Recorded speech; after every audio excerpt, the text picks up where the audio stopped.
ဘရာဇီးရဲ့အဆိုးရွားဆုံးလူသိမှုမင်္ဂလာပါဖေးတက်ချီတို့ရေအခုလက်တလောအင်တာနက်မှာဗာရီဖြစ်နေတဲ့ဗီဒီယိုတစ်ပုဒ်ကိုတွေ့ပြီးကြပြီလားဘရာဇီးနိုင်ငံမှာလက်တလောလူပြောများနေတဲ့ case ကိုပါအဆိုပါ case ကတော့ဘရာဇီးလမ်းမပေါ်မှာလူသိအလောင်းတွေအပုံလိုက်ထက်လျက်ရှိနေပြီးတော့လူသွားလမ်းအဝတွေမှာလည်းမီးလောင်ထားတဲ့ဘတ်စကားကြီးတွေပိတ်ဆို့နေတဲ့ဖြစ်ရပါဘရာဇီးလိုနိုင်ငံမျိုးမှာဒီဖြစ်ရမျိုးမဖြစ်တာကနှစ်အတော်ကြာခဲ့ပြီဖြစ်ပါတယ်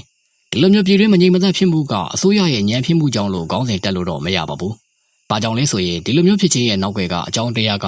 လူဆိုးကိုင်းတစ်ခုကိုနှိမ့်နှင်းခဲ့မှုကြောင့်ပါ။အဆိုပါစစ်စင်ရေးကဘရာဇီးအစိုးရအတွက်ကြေးလဲကြီးသလိုအသက်တွေအများကြီးကိုလည်းလောင်ကြီးထပ်ထားရတာဖြစ်ပါတယ်။ယနေ့မှာတော့အဆိုပါ case နဲ့ပတ်သက်ပြီးတော့မိတ်ဆွေတို့သိရှိနိုင်ဖို့အတွက်ဒီဗီဒီယိုလေးကနေမျှဝေပေးသွားမှာဖြစ်ပါတယ်။စိတ်ဝင်စားတယ်ဆိုရင်တော့ဗီဒီယိုလေးကိုအဆုံးထိကြည့်ပေးကြပါဦး။တစ်ဆက်တည်းမှာပဲကျွန်တော်တို့ရဲ့ရွှေစည်းကွန်အတားဒီမန် channel လေးမှာအခုလိုစိတ်ဝင်စားစရာကောင်းတဲ့ကြောင်းရများကိုပြည့်တဲ့များအတွက်အမြဲတမ်းလိုလိုတင်ဆက်ပေးသွားမှာဖြစ်တဲ့ကြောင့် like and subscribe လောက်ထားဖို့လေတောင်းဆိုလိုက်ရပါတယ်ဗျာအဆိုပါဖြစ်ရကမကြာသေးမီအော်တိုဘာလ28ရက်နေ့ကမှဘရာဇီးနိုင်ငံရီယိုမြို့မြောက်ပိုင်းမှာဖြစ်ပွားခဲ့တာပါလမ်းမရီပေါ်မှာလူမြင်မကောင်းတဲ့အထိရွှန်ရှာဆက်စုပ်ပွဲရုပ်အလောင်းတွေကသွေးလေးလေးနဲ့အပုံလိုက်တည်ရှိနေကြတာပါတမျိုးလုံးမှာလည်းပုတ်စော်တွေနန်းဟောင်းနေပြီးတော့လမ်းဆောင်လမ်းခွာတွေမှာမီးလောင်နေတဲ့ဘတ်စကားဟောင်းတွေကိုလည်းပိတ်ဆို့ထားတာဖြစ်ပါတယ်ဒါကြောင့်ဒေသခံပြည်သူတွေအတွက်ခရီးသွားလာရေးလည်းမလွယ်ကူခဲ့ပါဘူးဒီလိုလူမျိုးမကောင်းအောင်ဆိုးရွားလာတဲ့ဖြစ်ရပ်တွေရဲ့နောက်မှာမြေပြားခန့်တဲ့အဓိကအကြောင်းရင်းကတော့အစိုးရရဲ့နိုင်ငံတော်အဆင့်အရေးကြီးစစ်စင်ရေးတစ်ခုကြောင့်ဖြစ်ပါတယ်ဘရာဇီးနိုင်ငံမှာလှုပ်ရှားနေတဲ့တရားမဝင်မူရရာသာဂိုင်းကြီးတစ်ခုရှိပါတယ်အဆိုပါဂိုင်းရဲ့နာမည်ကတော့ကွန်မန်ဒိုဘာမဲဟိုလို့ခေါ်ပြီးတော့လူသက်မှုမူရစေဖြန့်ချီရောင်းချမှုနဲ့လက်နက်ခဲယမ်းတရားမဝင်ထုတ်လုပ်မှုစတဲ့မကောင်းတဲ့အရာမှန်သမျှကိုလုပ်ပါတယ်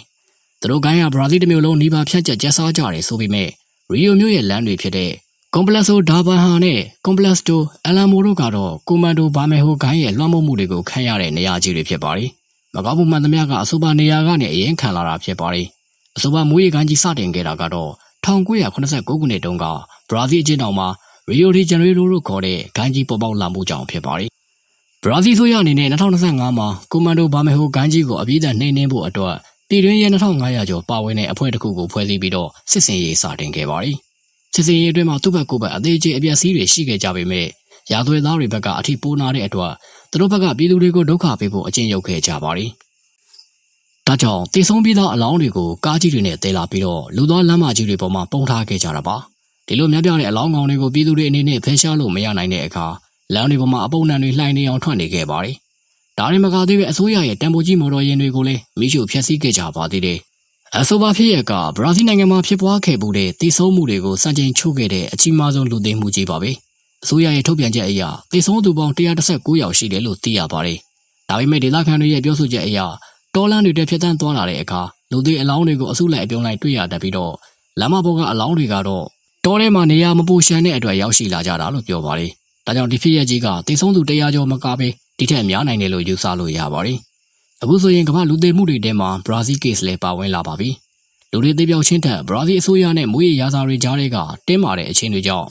ဘယ်လိုအကျိုးဆက်တွေပြည်သူတွေပေါ်ဆက်ဖြစ်နိုင်မလဲဆိုတာကတော့စောင့်ကြည့်ရအောင်ပဲအခြေအနေမှာရှိပါတယ်။မိတ်ဆွေတို့ရဲ့ထင်မြင်ယူဆချက်တွေကိုလည်းကွန်မန့်မှာရေးသွားပေးခဲ့ကြပါဦး။ဒီနေ့ဗီဒီယိုလေးကတော့ဒီလောက်ပါပဲ။အဆုံးထိကြည့်ပေးကြတဲ့တယောက်ချင်းစီတိုင်းကိုကျေးဇူးအထူးပဲတင်ရှိပါတယ်ခင်ဗျာ။